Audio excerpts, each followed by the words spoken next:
Aku tak tahan dengan semua ini. Terpaksa aku santet mertuaku dan si pelakor jahat yang dengan sengaja menghancurkan rumah tanggaku dan suamiku. Ku buat dia menyesal dan menderita seumur hidup. Malam itu, hujan turun deras. Petir menggelegar seolah langit sedang meluapkan amarahnya. Aku duduk di sudut kamar memeluk lutut sambil menahan tangis yang sudah lama tak mampu aku bendung. Rumah yang dulu penuh cinta kini hanya dipenuhi oleh suara dingin dan tawa palsu. Semua berubah sejak wanita itu datang dalam hidup kami. Wanita yang tak pernah kuundang, tapi dengan lancangnya merebut suamiku. Bukan hanya itu, mertuaku yang dulu kuanggap sebagai ibu sendiri, malah mendukungnya. Aku yang selalu berusaha menjadi istri dan menantu terbaik, hanya dianggap beban di mata mereka. Luka ini semakin dalam setiap kali melihat suamiku, yang dulu berjanji sehidup semati, kini berubah menjadi sosok asing. Di ruang tamu, suara tawa mereka terdengar jelas. Mereka sedang duduk bersama, makan malam seperti keluarga bahagia, sementara aku di sini, menahan lapar dan sakit hati. Tak ada lagi tempat untukku di meja makan itu. Aku hanyalah bayangan di rumahku sendiri. Sudahlah, Maya, jangan drama. Kalau kamu nggak tahan, ya pulang saja ke orang tuamu, kata suamiku dingin saat aku mencoba bicara padanya beberapa hari lalu. Kata-katanya menusuk, membuatku sadar bahwa aku tak lagi berarti baginya. Namun, pulang ke orang tuaku bukanlah solusi. Aku ingin berjuang. Rumah tangga ini adalah hasil kerja keras kami selama 5 tahun, dan aku tidak akan menyerah begitu saja. Tapi semakin aku bertahan, semakin banyak luka yang kuterima. Beberapa hari lalu, aku menemukan lipstik merah di kantong jas suamiku. Saat kutanya, dia hanya tertawa sinis. Jangan jadi istri paranoid. Itu cuma rekan kerja, katanya dengan nada meremehkan. Aku tahu dia berbohong. Lipstik itu bukan sekadar benda. Itu adalah simbol dari pengkhianatan yang perlahan menghancurkan hatiku. Dan aku tahu siapa pemiliknya, Lila. Wanita dengan senyuman licik yang selalu memandangku dengan tatapan meremehkan. Malam itu, aku memutuskan sesuatu. Aku tidak akan diam lagi. Jika mereka bisa mengkhianatiku tanpa rasa bersalah, maka aku pun akan bertindak. Tapi bukan dengan cara yang mereka sangka. Aku akan membuat mereka merasakan sakit yang lebih dalam. Aku pergi ke kamar belakang, tempat aku menyimpan sesuatu yang selama ini hanya menjadi rahasia. Buku tua pemberian nenekku. Di dalamnya ada banyak hal yang dulu kukira hanya dongeng. Tapi sekarang aku merasa buku itu adalah jawaban. Kalau orang jahat menyakitimu, jangan biarkan mereka menang. Lawan dengan caramu sendiri. Pesan nenekku yang masih kuingat jelas. Aku membuka halaman demi halaman, mencari apa yang kubutuhkan. Aku tahu ini berbahaya, tapi hatiku sudah terlalu hancur. Aku harus melakukan sesuatu, apapun itu. Ketika aku menemukan mantra yang tepat, aku membaca setiap kata dengan seksama. Aku tahu sekali aku melangkah, tidak akan ada jalan untuk kembali. Tapi aku sudah siap. Aku ingin mereka merasakan apa yang kurasakan. Rasa sakit, kehilangan, dan penyesalan yang tak berujung. Malam itu dengan lilin menyala dan aroma dupa memenuhi kamar, malam itu udara terasa berat. Lilin-lilin yang kupasang di sekeliling ruangan bergetar tertiup angin dari celah jendela. Dupa yang membakar memenuhi kamar dengan aroma pekat membuat pikiranku semakin fokus pada niat yang telah bulat. Aku menutup mata, membayangkan wajah mereka satu persatu, Lila, dengan senyum sinisnya dan mertuaku yang selalu menyudutkanku. Bayangan mereka begitu nyata di benakku, memicu bara amarah yang sudah lama kupendam. Tanganku gemetar saat memegang jarum kecil yang harus kugunakan untuk menyempurnakan ritual. Kain putih yang sudah kugambar dengan simbol-simbol dari buku tua itu tergeletak di hadapanku. Di tengahnya ada boneka jerami kecil yang telah kusulam dengan sisa kain milik Lila yang kudapatkan dari ruang tamu. Beberapa waktu lalu, dia ceroboh meninggalkan scarfnya di sofa. Aku tahu ini bukan kebetulan. Mungkin dia sengaja sebagai tanda bahwa dia merasa telah menang. Tapi scarf itu sekarang ada di tanganku. Dan dia tidak akan tahu bagaimana aku menggunakannya. Kubisikkan nama mereka satu persatu. Lila, Sri. Nada suaraku berubah menjadi lebih berat, seakan-akan bukan aku yang berbicara. Jari-jariku menancapkan jarum itu ke boneka jerami tepat di bagian dada. Sekilas, Angin berhembus lebih kencang. Lilin-lilin berkedip hampir padam. Aku membuka mata dengan napas terengah-engah. Rasa takut sempat menghampiri, tapi aku menolaknya. Ini bukan waktunya untuk ragu. Mereka telah menghancurkanku, dan aku hanya ingin keadilan. Keesokan harinya, aku mendengar kabar dari tetangga bahwa Lila tiba-tiba jatuh sakit. Tubuhnya panas tinggi, dan ia terus mengeluh tentang rasa sakit di dadanya, seolah-olah ada benda tajam yang menusuknya dari dalam. Aku tersenyum kecil mendengar cerita itu, tapi tidak membiarkan diriku tenggelam dalam kepuasan terlalu cepat. Ini baru awal. Beberapa hari berikutnya, mertuaku mulai mengalami hal-hal aneh. Di dapur, dia sering mendengar suara-suara yang memanggil namanya. Malam hari, dia terbangun dengan keringat dingin, mengaku melihat bayangan hitam berdiri di sudut kamarnya. Aku mendengar cerita ini dari suamiku, yang mulai tampak cemas. Aku tidak tahu apa yang terjadi. Ibu jadi aneh akhir-akhir ini, katanya suatu malam. Dia akhirnya mengajakku bicara untuk pertama kalinya dalam berbulan-bulan. Mungkin kita harus cari orang pintar. Aku hanya mengangguk, pura-pura peduli. Dalam hati, aku tahu ini adalah hasil dari usahaku. Namun, aku mulai merasakan sesuatu yang berbeda. Ada beban berat di dadaku, seolah-olah aku juga terkena imbas dari apa yang kulakukan. Malam-malamku menjadi tidak tenang. Aku bermimpi tentang bayangan yang sama, dengan suara tawa Lila dan mertuaku yang menggema, menyalahkan semua padaku. Tapi aku tidak akan berhenti. Aku telah memulainya, dan aku harus menyelesaikannya. Malam berikutnya, aku menambah satu boneka lagi. Kali ini, boneka itu melambangkan suamiku. Aku sudah terlalu lama membiarkannya pergi begitu saja. Dia adalah akar dari semua masalah ini. Jika dia tidak lemah, jika dia tidak tergoda, rumah tangga kami tidak akan hancur. Aku mengambil beberapa helai rambut yang pernah kudapatkan dari sisirnya. Kutaruh di boneka itu dengan hati-hati, lalu kuikat dengan benang merah. Rasakan sakitku, bisikku, sebelum menancapkan jarum di perut boneka itu. Aku memandangi boneka jerami itu lama sekali, seolah-olah sedang memastikan setiap detailnya sempurna. Rasanya belum cukup hanya dengan satu tusukan. Kemarahan yang sudah lama kupendam ingin kutumpahkan semuanya. Jarum kedua, ketiga, bahkan keempat kutancapkan tanpa ragu. Malam itu terasa lebih sunyi dari biasanya. Tidak ada suara jangkrik, hanya angin yang sesekali berbisik lewat celah jendela. Aku menahan napas, mencoba mendengarkan sesuatu, entah apa. Hatiku berdebar kencang, tapi aku merasa puas. Ini bukan sekadar balas dendam, ini adalah keadilan. Keesokan paginya suamiku tidak bangun seperti biasanya. Aku mengetuk pintu kamarnya, tapi tidak ada jawaban. Ketika aku buka pintunya, dia masih terbaring di ranjang, wajahnya pucat. Nafasnya pendek-pendek, seperti orang yang baru saja berlari maraton. Aku nggak tahu kenapa, badanku sakit semua, katanya lemah. Aku berpura-pura panik, membantunya duduk, meski dalam hati aku tahu ini adalah akibat dari apa yang kulakukan semalam. Dia mencoba berdiri, tapi tubuhnya ambruk kembali ke kasur. Aku nggak kuat, Maya. Tolong panggilkan dokter, pintanya. Aku mengangguk pelan, tapi aku tidak benar-benar berniat melakukannya. Di luar kamar, aku mendengar suara mertuaku. Kenapa kamu nggak urus suamimu dengan benar? Sindirannya seperti biasa. Dasar istri nggak becus. Aku mendekatinya dengan senyum yang kusembunyikan. Bu, mungkin suami saya sakit karena terlalu capek. Saya akan urus, kataku pelan, meski sebenarnya aku ingin tertawa. Malam itu, aku melanjutkan ritualku. Kali ini, aku memperkuat mantranya. Aku ingin memastikan mereka merasakan semua penderitaan yang selama ini kupikul sendiri. Aku mengambil potongan kuku lila yang pernah kutemukan di kamar mandi beberapa minggu lalu.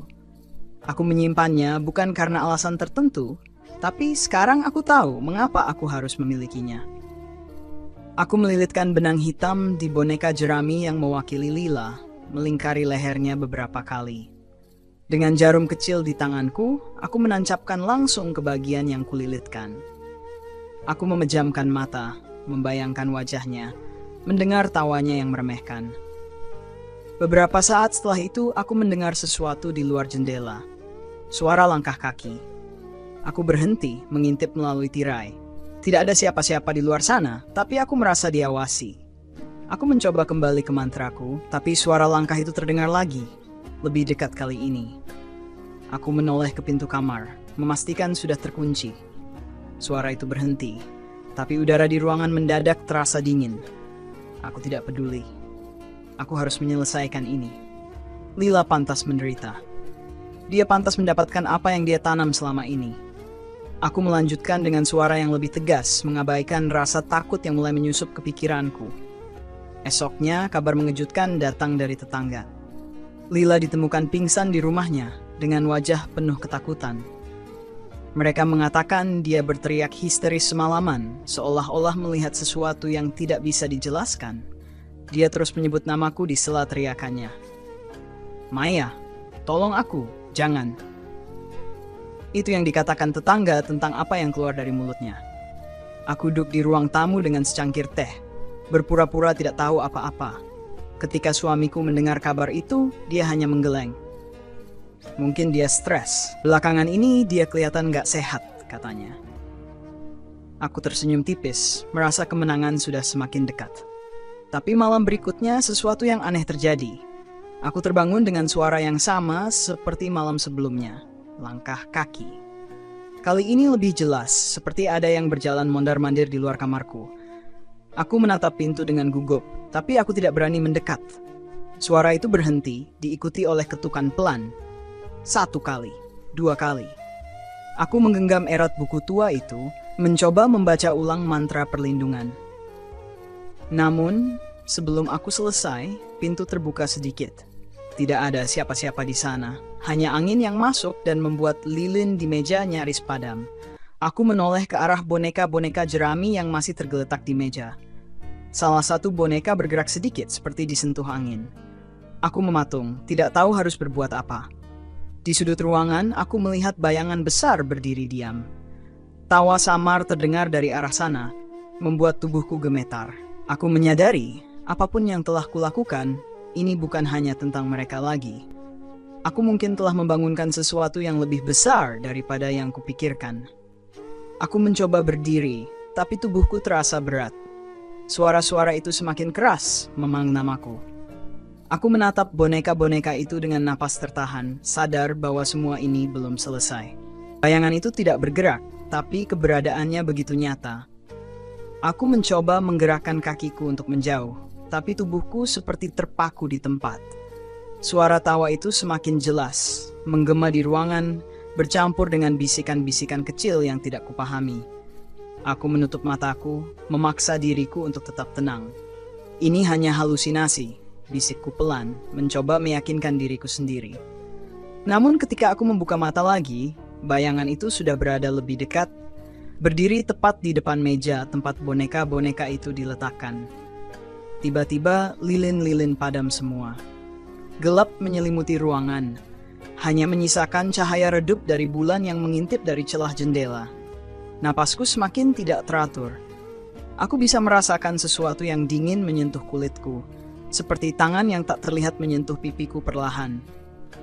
Aku menggenggam buku tua itu lebih erat, membalik halaman dengan panik, mencari mantra pelindung yang kutahu ada di sana. Namun, halaman yang kutemukan kosong, seakan-akan tulisan yang ada sebelumnya menghilang begitu saja. Aku mulai menangis, tapi air mata itu bukan karena ketakutan saja. Ada sesuatu yang menghantam hatiku, rasa bersalah yang tiba-tiba muncul dan menjeratku seperti rantai. Bayangan itu mulai bergerak melingkar di sekitarku. Aku mendengar suara-suara yang familiar, suara mertuaku, Lila, dan bahkan suara suamiku. Mereka berbicara bersamaan dengan nada yang penuh celaan dan kemarahan. "Kamu pikir ini semua salah kami? Kamu yang membawa malapetaka ini ke dalam hidupmu sendiri, Maya. Kamu tidak lebih baik dari kami." Aku menutup telingaku berteriak agar suara-suara itu berhenti. Tapi semakin aku berteriak, semakin keras mereka menggema di ruangan. Rasanya seperti berada di tengah badai, tanpa tempat untuk berlindung. Kemudian semuanya berhenti. Sunyi. Aku membuka mataku perlahan. Ruangan kembali seperti semula. Lilin-lilin menyala lagi, dan boneka-boneka itu masih tergeletak di tempatnya. Tidak ada bayangan, tidak ada suara. Hanya aku sendirian di kamar. Tapi tubuhku lemas, seolah-olah semua energiku telah disedot habis. Aku tahu malam itu bukan halusinasi. Sesuatu yang besar telah bangkit karena ritualku, dan itu tidak akan pergi begitu saja. Keesokan harinya, aku mencoba menjalani hari seperti biasa. Namun, aku mulai melihat perubahan di wajah suamiku. Wajahnya tampak semakin kurus, lingkaran hitam di bawah matanya semakin jelas. Dia hampir tidak berbicara lagi, hanya duduk termenung di ruang tamu, memandangi jendela seperti orang yang kehilangan arah. Mertuaku pun tidak lebih baik. Dia terus mengeluh tentang suara-suara aneh di rumah, bahkan di siang hari. Beberapa kali aku mendengar dia berbicara sendiri di dapur, seolah-olah sedang berdebat dengan seseorang yang tidak terlihat. "Apa kamu dengar itu, Maya?" tanyanya suatu malam. "Ada yang memanggilku dari kamar mandi, tapi saat kulihat nggak ada siapa-siapa." Aku hanya tersenyum tipis. "Mungkin ibu terlalu lelah," jawabku. Dalam hati aku merasa puas. Namun Lila menjadi kasus yang berbeda. Dia tidak pernah terlihat lagi sejak malam itu. Aku mendengar kabar bahwa dia dirawat di rumah sakit. Tubuhnya lemah dan pikirannya tidak stabil.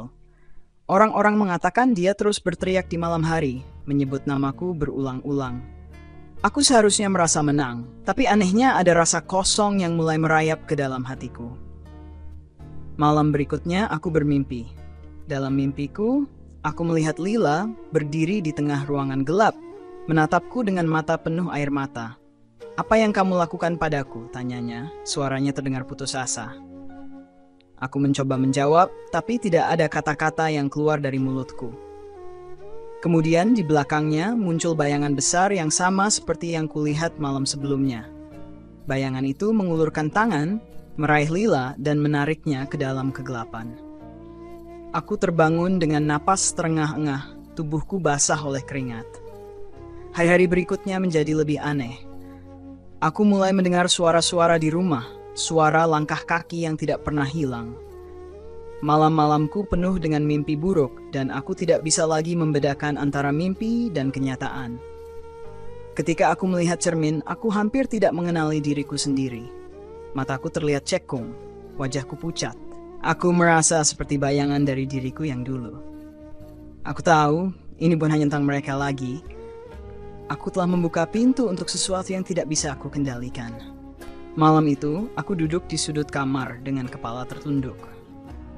Tubuhku gemetar, bukan hanya karena dinginnya udara, tetapi karena rasa takut yang kini membelitku. Aku memandangi boneka-boneka jerami di atas meja, benda-benda kecil yang menjadi saksi amarah dan dendamku. "Apa yang sudah aku lakukan?" bisikku pelan. Suara itu nyaris tak terdengar di tengah kesunyian. Tapi pertanyaan itu terus menggema di kepalaku. Aku ingin percaya bahwa aku melakukan ini karena terpaksa, karena aku adalah korban dari pengkhianatan mereka. Namun, di sudut hati yang paling gelap, aku tahu aku telah menjadi seseorang yang berbeda. Tiba-tiba, suara langkah kaki kembali terdengar. Kali ini lebih berat, lebih tegas, seolah-olah sesuatu yang besar sedang berjalan mendekat. Aku menoleh ke arah pintu, tubuhku kaku. Pintu itu bergetar pelan, seperti ada seseorang yang mencoba masuk. "Maya!" Suara itu terdengar berat, dalam, dan menyeramkan. Aku tidak mengenali suara itu, tapi aku tahu itu memanggilku. "Maya, kamu pikir ini selesai begitu saja?" Aku membeku. Bibirku kering, aku bahkan tidak berani menjawab. Pintu itu terus bergetar, lebih keras dari sebelumnya. Aku menutup mataku mencoba melafalkan doa, tetapi kata-katanya tersangkut di tenggorokanku. Suara itu berhenti, diikuti oleh keheningan yang menyesakkan. Aku menoleh perlahan, berharap semuanya sudah berakhir. Tapi saat aku membuka mataku, aku melihat sosok itu lagi. Bayangan hitam yang berdiri di sudut ruangan. Kali ini, bayangan itu lebih jelas, lebih nyata. Aku mencoba berdiri, tapi kakiku terlalu lemah. Aku hanya bisa menatap bayangan itu dengan napas terengah-engah. "Kamu ingin mereka menderita, kan?" Suara itu terdengar seperti bisikan yang menelusup ke dalam pikiranku. "Mereka sudah mendapat apa yang kamu inginkan. Tapi kamu lupa satu hal, Maya." Aku menelan ludah, meski tenggorokanku terasa kering. "Apa?" tanyaku dengan suara bergetar. "Kamu juga akan menanggung akibatnya." Tiba-tiba bayangan itu bergerak cepat ke arahku. Udara di sekitarku terasa seperti tersedot keluar, membuatku kesulitan bernapas. Aku mencoba berteriak, tapi suaraku tidak keluar. Bayangan itu membungkus tubuhku, menekan dadaku dengan berat yang luar biasa. Aku terjatuh ke lantai, terbatuk-batuk, mencoba melawan sesuatu yang tidak bisa kulihat dengan jelas. Dalam kepanikan itu, aku mendengar suara tawa Lila, mertuaku bahkan suamiku bercampur menjadi satu. Tawa itu mengejek, menusuk telingaku seperti jarum. "Kamu pikir kamu akan menang?" Suara-suara itu bergema. Aku menggelengkan kepala, menutup telingaku dengan tangan. "Tidak, aku hanya ingin keadilan. Aku hanya ingin mereka tahu rasa sakitku," teriakku. Tawa itu semakin keras, seolah-olah menghukumku. Aku merasa tubuhku mulai panas, seperti ada api yang menyala di dalam-dalam diriku. "Apa kamu tahu apa yang kamu lepaskan, Maya?" Bisik suara itu lagi, kali ini terdengar lebih dekat. Aku tidak menjawab. Aku tidak tahu apa yang harus kulakukan. Rasanya seperti aku sedang dihukum oleh sesuatu yang lebih besar dari apa yang bisa ku mengerti. Keesokan harinya, aku terbangun di lantai dengan tubuh yang lemas. Cahaya matahari masuk melalui celah tirai, menyilaukan mataku. Aku memandangi boneka-boneka itu, yang kini terlihat seperti benda mati biasa. Tapi aku tahu itu semua belum selesai. Suamiku semakin parah. Dia tidak lagi keluar kamar, hanya terbaring dengan tatapan kosong. Kadang dia memanggil namaku dalam tidurnya, tapi bukan dengan nada mesra seperti dulu. Suaranya penuh ketakutan, seperti dia sedang memohon sesuatu dariku. Mertuaku tidak kalah aneh. Dia mulai berteriak di tengah malam, menyebut-nyebut nama almarhum suaminya. Dia mengaku melihat bayangan yang terus mengikutinya, bayangan yang tidak bisa dia jelaskan. Aku tahu mereka semua sedang dihantui, tapi aku tidak tahu apa yang menghantui mereka. Malam berikutnya, aku mencoba menenangkan diriku. Aku menyalakan lilin-lilin lagi, kali ini bukan untuk melakukan ritual, tapi untuk mencari jawaban. Aku membuka buku tua itu, mencari tahu bagaimana cara menghentikan semua ini. Namun halaman-halaman buku itu kini penuh dengan tulisan yang tidak ku mengerti. Tulisan itu berubah menjadi simbol-simbol aneh, berantakan, dan menakutkan. Aku membalik halaman-halamannya dengan panik, sampai akhirnya aku menemukan satu kalimat yang terbaca jelas. "Semua yang dimulai harus diakhiri dengan pengorbanan." Aku membeku. Kata-kata itu terasa seperti ancaman. Aku tahu, apapun yang telah kubangkitkan tidak akan berhenti sampai ada sesuatu yang dikorbankan. Aku menatap ke arah lilin yang menyala redup, menyadari bahwa hidupku tidak akan pernah sama lagi. Malam itu, aku duduk di lantai dengan tubuh gemetar, memandangi kalimat di buku tua yang terbuka di depanku. "Pengorbanan," gumamku pelan, suaraku hampir tidak terdengar. Aku tidak tahu apa yang harus aku korbankan. Tapi firasatku mengatakan jawabannya akan lebih mengerikan daripada semua yang sudah terjadi. Di luar, hujan mulai turun, deras dan penuh amarah. Angin menerbangkan dedaunan ke jendela, menciptakan suara seperti ketukan. Aku mencoba menenangkan diriku, mengambil napas dalam-dalam, tetapi setiap helaan terasa berat. Aku merasakan sesuatu di ruangan itu, sesuatu yang tidak terlihat namun nyata. Tiba-tiba pintu kamarku terbuka perlahan dengan suara berderit yang panjang. Aku menoleh dengan cepat. Napasku terhenti. Di sana berdiri mertuaku. Wajahnya tampak kosong, matanya menatapku tanpa berkedip. Rambutnya berantakan dan bibirnya bergerak, menggumamkan sesuatu yang tidak bisa kupahami. "Ibu, kenapa masuk tanpa mengetuk?" tanyaku. Meskipun sebenarnya aku tahu ada yang salah. Dia tidak menjawab. Perlahan dia melangkah masuk. Tangannya menggenggam sesuatu. Aku menunduk dan melihat benda itu, pisau dapur yang berkilat di bawah cahaya redup lilin. Tubuhku langsung tegang. "Ibu, apa yang ibu lakukan?" Aku berdiri perlahan, mencoba menjaga jarak darinya. Mereka bilang, ini satu-satunya cara. Suaranya serak, hampir seperti bisikan. Dia melangkah lebih dekat, tangannya gemetar, tapi matanya penuh dengan keteguhan yang menakutkan. Aku melangkah mundur, punggungku menyentuh meja tempat boneka-boneka itu berada. "Siapa yang bilang, Bu? Apa maksud ibu?" Dia tertawa kecil, suara tawanya terdengar gila. Bayangan itu, mereka bilang aku harus menghentikanmu sebelum semuanya terlambat. Jantungku berdegup kencang. Aku tahu ini adalah akibat dari ritual yang kulakukan, dan kini mertuaku menjadi korban berikutnya. Tapi ini sudah di luar kendaliku. Ibu, tenang.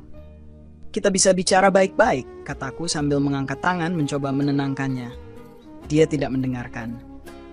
Dengan cepat dia melompat ke arahku mengayunkan pisau itu. Aku berteriak, terjatuh ke lantai, sementara pisaunya hanya meleset beberapa inci dari tubuhku. Dalam kepanikan, aku meraih salah satu lilin dan melemparkannya ke arahnya. Lilin itu jatuh ke lantai dan api kecil mulai menyebar di karpet. Mertuaku mundur sejenak, tapi tatapannya tetap tajam. Maya, semuanya akan selesai malam ini, katanya dengan suara penuh amarah dan kebencian. Aku merangkak ke belakang, mencari sesuatu untuk melindungi diriku. Tanganku meraih boneka jerami yang ada di meja, dan tanpa berpikir panjang, aku mengangkatnya. Kalau ibu mendekat, saya akan melakukan sesuatu yang lebih buruk dari ini, teriakku sambil mengarahkan boneka itu ke arahnya. Dia berhenti, matanya melebar. Entah bagaimana, dia tampak mengerti ancamanku. Dia menatap boneka itu seolah-olah itu adalah senjata yang paling mematikan. Maya, jangan. Suaranya berubah menjadi penuh ketakutan. Aku tidak tahu apa yang akan terjadi, tapi aku menusukkan jarum ke dada boneka itu. Seketika mertuaku terjatuh ke lantai memegangi dadanya sambil mengerang kesakitan. Aku terdiam, terkejut dengan apa yang baru saja kulakukan. Ibu, aku mendekatinya perlahan, tapi dia hanya menggelengkan kepala, matanya penuh dengan air mata. Kamu tidak tahu apa yang sudah kamu bangkitkan, Maya? Kamu menghancurkan kita semua, katanya sebelum napasnya berhenti. Aku mundur dengan tubuh gemetar, tidak percaya dengan apa yang baru saja terjadi. Aku menatap boneka jerami di tanganku, benda kecil yang kini terasa seperti kutukan. Tiba-tiba suara langkah kaki terdengar dari luar kamar. Aku tahu itu bukan mertuaku, dan jantungku berdetak semakin cepat. Pintu kamar terbuka, dan aku melihat suamiku berdiri di sana. Wajahnya pucat, tubuhnya gemetar. Maya, apa yang sudah kamu lakukan? Tanyanya dengan suara bergetar. Aku tidak tahu harus berkata apa. Air mataku mengalir tapi tidak ada jawaban yang bisa kuucapkan. Aku cuma ingin keadilan, bisikku pelan. Hampir tidak terdengar. Dia menatapku dengan sorot mata penuh kekecewaan. Kamu sudah menghancurkan segalanya, katanya sebelum melangkah pergi, meninggalkan aku sendirian di tengah kehancuran yang aku ciptakan sendiri. Aku duduk di lantai kamar dengan napas terengah-engah, merasakan dinginnya malam yang menusuk hingga ke tulang. Tubuhku terasa lemah, pikiranku berkecamuk. Di lantai di depanku, tubuh mertuaku terbaring kaku dengan mata terbuka. Wajahnya masih menyiratkan ketakutan yang luar biasa. Ini tidak mungkin terjadi, bisikku sambil memeluk lututku gemetar. Tapi suara langkah kaki di luar kamar menyadarkanku. Suamiku, dia tahu. Dia melihat semuanya. Aku tahu aku tidak bisa membiarkannya begitu saja. Kalau dia melapor pada siapapun, aku akan selesai. Aku berdiri dengan gemetar, mencoba mengumpulkan keberanian untuk mengejarnya. Saat aku keluar kamar, lorong rumah terlihat lebih panjang dan gelap dari biasanya. Udara terasa berat, seakan setiap langkah yang kuambil semakin menjeratku dalam rasa bersalah. Aku mendengar suara isak tangis dari ruang tamu. Aku berjalan perlahan, mencoba mengintip dari balik dinding. Di sana, suamiku duduk di sofa dengan wajah terkubur di tangannya. Dia tampak rapuh, hancur, sama seperti aku. Maya, gumamnya pelan tanpa menoleh. Kenapa kamu lakukan ini? Aku mengatur napas, mencoba menjawab, tapi suara itu tidak keluar. Tubuhku kaku. Aku hanya berdiri di sana, memandangi punggungnya. Aku tahu kamu marah, aku tahu kamu merasa dikhianati, tapi ini... Dia menoleh. Matanya merah dan penuh air mata. Kamu sudah menghancurkan semuanya. Kamu membunuh ibuku, Maya. Aku menggelengkan kepala dengan cepat. Bukan aku yang melakukannya. Ini semua karena apa? Karena dendammu? Dia berdiri, suaranya semakin keras. Kamu pikir dengan ini semuanya akan kembali normal? Kamu pikir aku akan kembali mencintaimu setelah apa yang kamu lakukan? Kata-katanya seperti pisau yang menusuk hatiku. Aku tahu dia benar, tapi aku tidak mau mengakuinya. Aku merasa terpojok, dan satu-satunya hal yang bisa kupikirkan adalah bertahan. Semua ini karena Lila. Aku berteriak, suaraku pecah. Dia yang menghancurkan rumah tangga kita. Dia yang membuatmu berpaling dariku. Dia yang membuatku kehilangan segalanya. Dia menggelengkan kepala, tampak kecewa. Maya, aku memang salah. Aku berselingkuh, dan aku tahu itu dosa yang besar. Tapi yang kamu lakukan ini jauh lebih buruk. Kamu tidak hanya menghancurkan hidupku, kamu menghancurkan dirimu sendiri. Aku tidak tahan mendengar ucapannya. Rasa sakit di hatiku semakin menjadi-jadi, berubah menjadi amarah yang tidak bisa lagi kubendung. Kamu tidak pernah tahu bagaimana rasanya dikhianati oleh orang yang kamu cintai, ujarku dengan suara bergetar. Kamu tidak pernah tahu bagaimana rasanya dipermalukan, diabaikan, dan diperlakukan seperti sampah. Dia terdiam, menatapku dengan sorot mata yang sulit diartikan. Tapi sebelum dia bisa menjawab, pintu depan tiba-tiba terbuka dengan keras, disertai suara angin yang menderu. Kami berdua menoleh ke arah pintu, dan di sana berdiri sosok bayangan yang besar dan menyeramkan. Bayangan itu tampak seperti kumpulan kegelapan dengan mata merah yang menyala di tengahnya. Apa? Apa itu? Suamiku berbisik, mundur beberapa langkah. Aku tidak bisa menjawab. Tubuhku kaku, tenggorokanku terasa tercekat. Bayangan itu melangkah masuk, meninggalkan jejak kegelapan di lantai.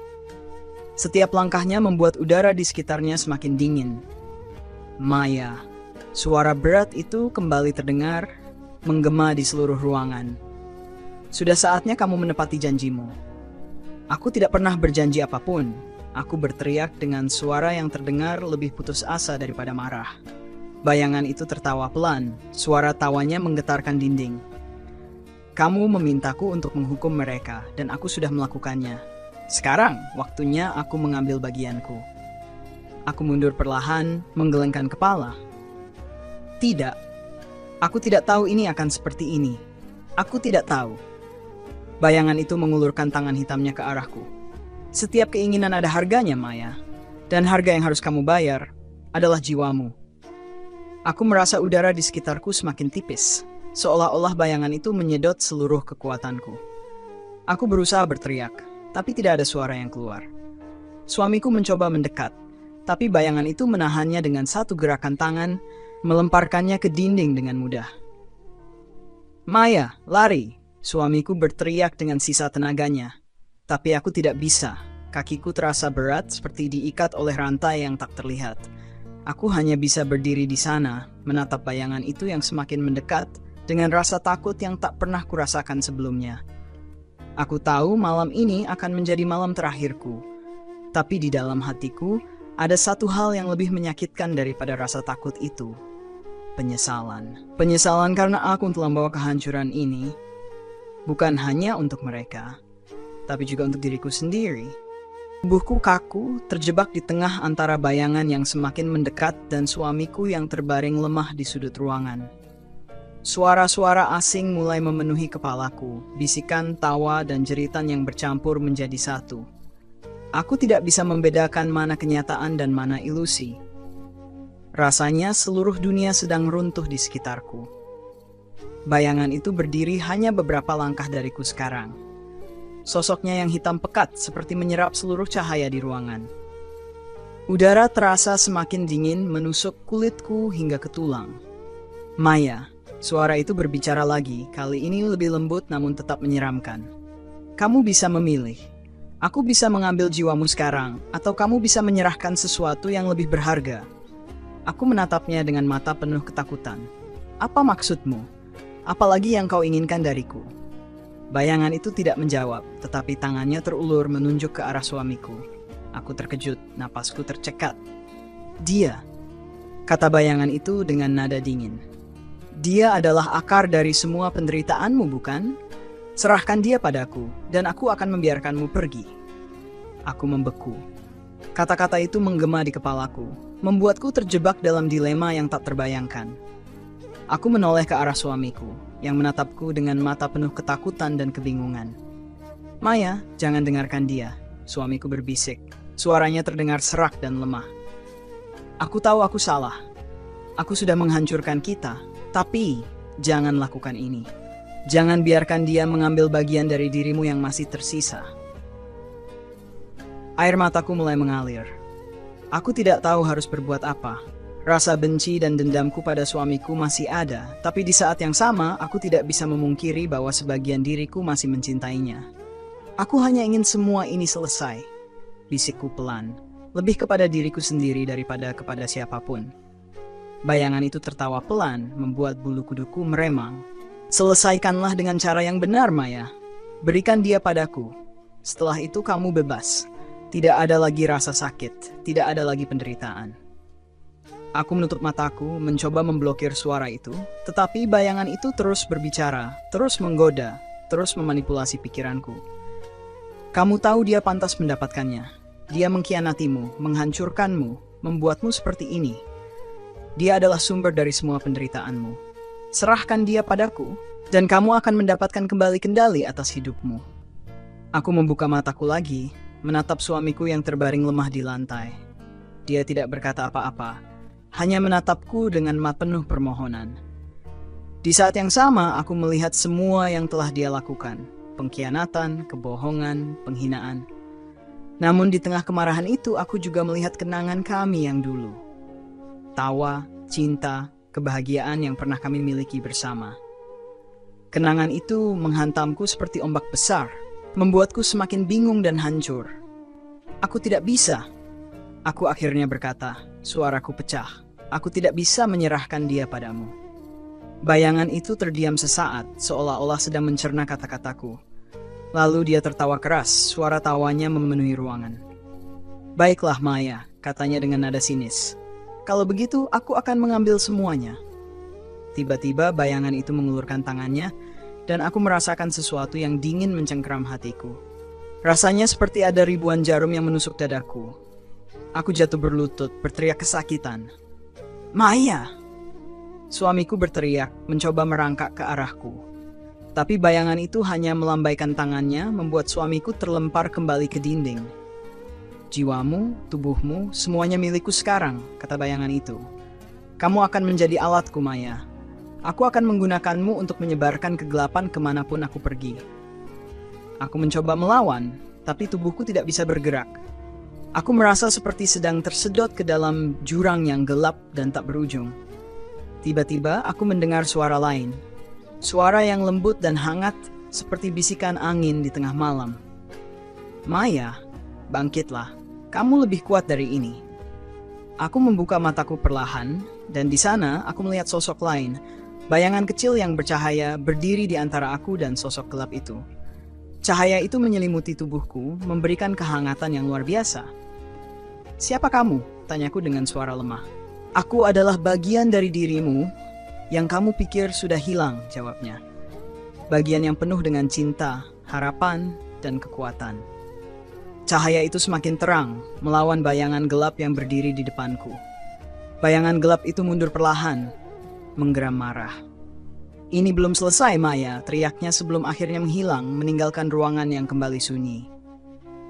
Aku terjatuh ke lantai, tubuhku lemah, tapi napasku perlahan kembali normal. Suamiku merangkak ke arahku, memelukku dengan erat meskipun tubuhnya juga penuh luka.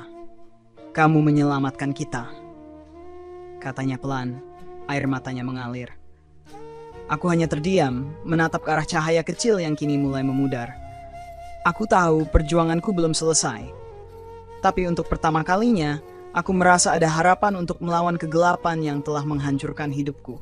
Saat keheningan menguasai ruangan, aku berusaha bangkit dengan tubuh yang gemetar. Pelukan suamiku masih terasa hangat, tapi pikiranku berputar cepat. Cahaya kecil yang tadi menyelamatkanku telah lenyap, dan aku tidak yakin apakah itu benar-benar perlindungan atau hanya ilusi yang diciptakan pikiranku sendiri. Ini belum selesai, bisikku pada diri sendiri. Mataku menatap keluar jendela, di mana bayangan gelap tadi menghilang.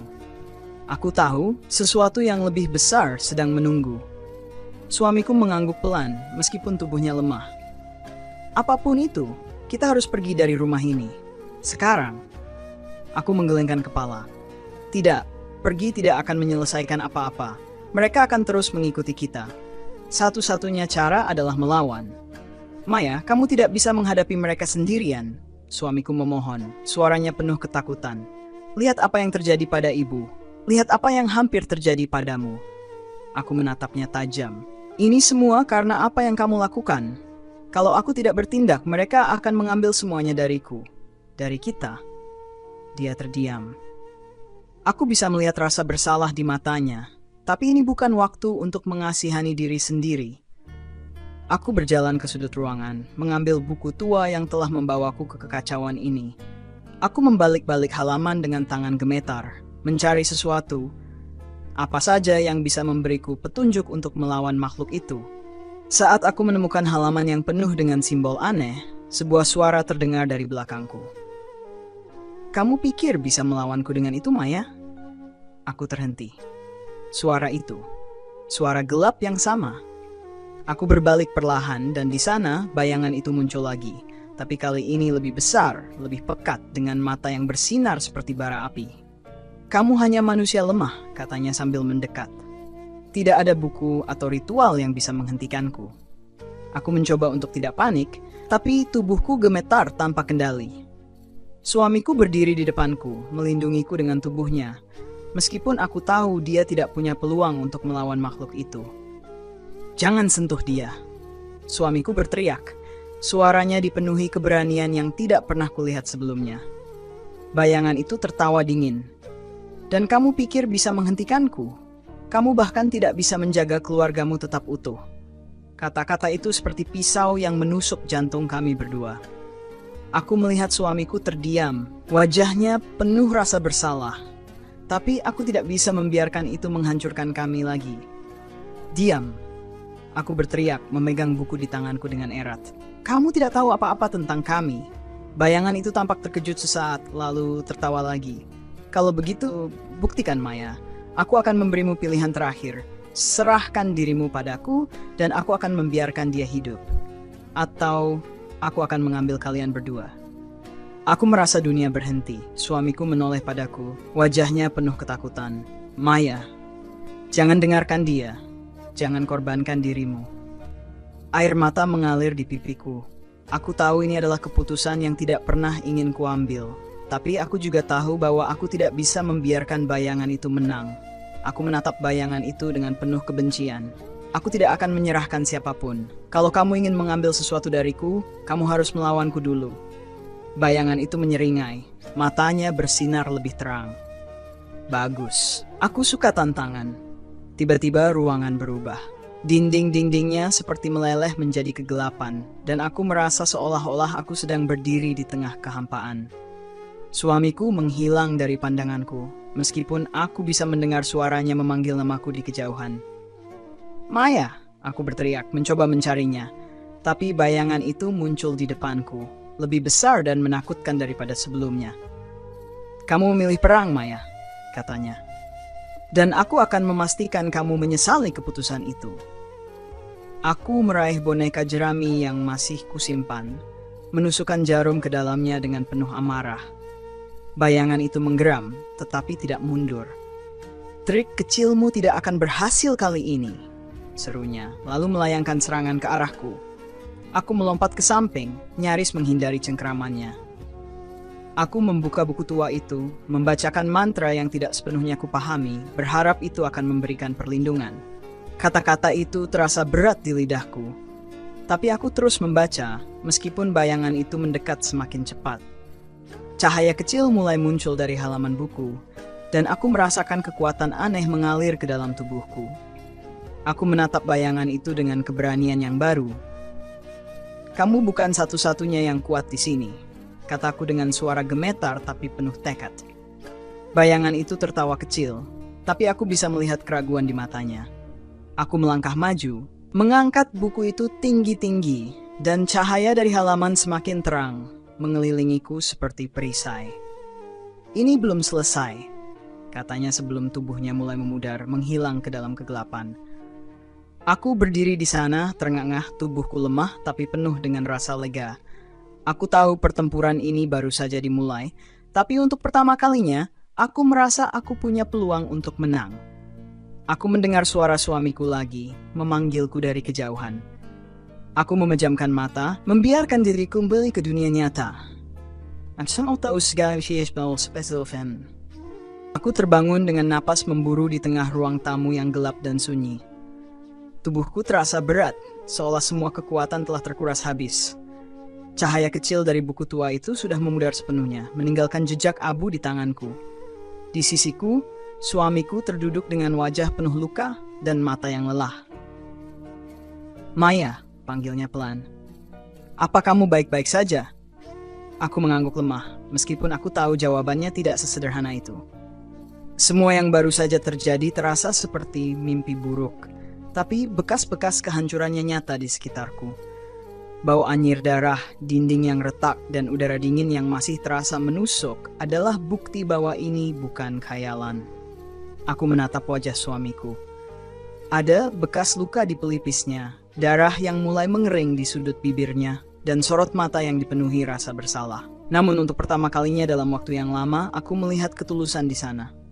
"Maya, aku tidak pantas untuk dimaafkan.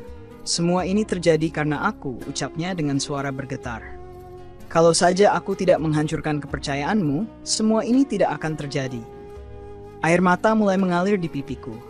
Aku ingin membencinya, ingin terus menyalahkannya, tapi rasa itu tidak lagi sekuat sebelumnya. Yang tersisa hanyalah kelelahan dan kesadaran bahwa dendamku telah membawa kami ke jurang kehancuran. "Semua orang punya kesalahan," kataku dengan suara pelan. "Tapi kita juga punya pilihan, Mas. Kita bisa memilih untuk berhenti menyakiti, berhenti saling menyalahkan. Kalau kita terus terjebak di masa lalu, kita tidak akan pernah bisa keluar dari kegelapan ini." Dia mengangguk. Matanya berkaca-kaca. "Aku berjanji, Maya. Aku akan memperbaiki semuanya. Apapun yang diperlukan, aku akan melakukannya." Aku ingin percaya padanya, tapi aku tahu itu tidak akan mudah. Luka di hatiku terlalu dalam untuk sembuh begitu saja. Namun, aku juga tahu bahwa kebencian tidak akan membawa kami kemanapun. Aku menoleh ke arah bayangan gelap yang sudah menghilang, meskipun aku bisa merasakan sisa-sisa keberadaannya di sudut ruangan. Makhluk itu mungkin akan kembali, membawa kegelapan yang lebih besar. Tapi aku tidak akan takut lagi. "Mulai sekarang kita harus melangkah bersama," kataku. Lebih kepada diriku sendiri daripada kepada siapapun. Bukan untuk melawan siapapun, tapi untuk menemukan cahaya di tengah kegelapan ini. Hari-hari berlalu dengan lambat. Aku dan suamiku mulai membangun kembali hubungan kami, meskipun jalannya tidak mudah. Aku tahu bahwa kepercayaan adalah sesuatu yang harus diperjuangkan, bukan diberikan begitu saja. Dan dia, dengan segala kesalahan yang telah dia lakukan, berusaha keras untuk membuktikan bahwa dia layak mendapatkan kesempatan kedua. Namun, bayangan gelap dari masa lalu tetap ada, mengintai di sudut-sudut pikiranku. Aku sering terbangun di tengah malam, teringat pada suara-suara menyeramkan dan perasaan dingin yang menyelimuti tubuhku. Tapi aku tidak sendirian lagi. Setiap kali ketakutan itu datang, suamiku ada di sisiku, memegang tanganku dengan erat. Aku juga belajar memaafkan diriku sendiri. Tidak ada yang sempurna dan aku telah membuat banyak kesalahan. Tapi aku tidak ingin hidupku dikendalikan oleh rasa bersalah dan penyesalan. Aku menyadari bahwa kekuatan sejati bukan berasal dari dendam atau kemarahan, melainkan dari keberanian untuk memaafkan, mencintai, dan melanjutkan hidup meskipun hati masih terluka. Untuk semua yang membaca cerita ini, izinkan aku berbagi satu pelajaran berharga. Hidup ini penuh dengan cobaan dan rasa sakit. Tapi kita selalu punya pilihan untuk menjadi lebih baik. Jangan biarkan dendam menguasai hati, karena itu hanya akan membawa kehancuran. Cinta, meskipun rapuh, adalah kekuatan yang bisa menyembuhkan luka terdalam. Jika kamu sedang merasa kehilangan arah, ingatlah bahwa harapan selalu ada, bahkan di tengah kegelapan yang paling pekat. Jangan takut untuk memulai kembali, jangan takut untuk memaafkan, dan yang paling penting, jangan pernah kehilangan kepercayaan pada diri sendiri. Terima kasih telah menemani kisahku. Semoga hari-harimu dipenuhi dengan cahaya dan keberanian untuk melangkah maju. Salam hangat dariku, Maya.